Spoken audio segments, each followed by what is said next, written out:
রমজানের একটি শান্ত বিকেলে হাবিব নামের এক সৎ ব্যক্তি কাজের জন্য বের হওয়ার প্রস্তুতি নিচ্ছিল।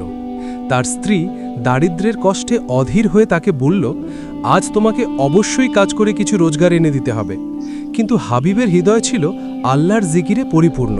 তিনি বললেন, আজ আমি কোনো মানুষের জন্য কাজ করব না, আমি আমার রবের ইবাদতেই সময় ব্যয় করব। স্ত্রী রাগ করে বলল, তুমি না গেলে আমাদের খাবার কোথা থেকে আসবে? তবুও হাবিব বের হয়ে যান আল্লাহর স্মরণে সময় কাটাতে। রাতে বাসায় ফিরে তিনি অবাক হয়ে দেখেন ঘরে সুগন্ধি খাবারের গন্ধ।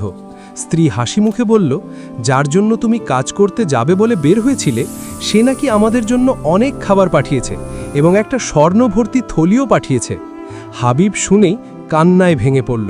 সে বলল, এটা মানুষের দেওয়া নয়, এটা আল্লাহর পক্ষ থেকে। তিনি তার বান্দাকে কখনো হতাশ করেন না। এ কথার অর্থ সত্যি সে উপলব্ধি করল। রুহুল বায়ান ফি তাফসির আল কোরআন। স্ত্রী তখন তওবা করল এবং বলল, আর কখনো আল্লাহর উপর অবিশ্বাস করবে না।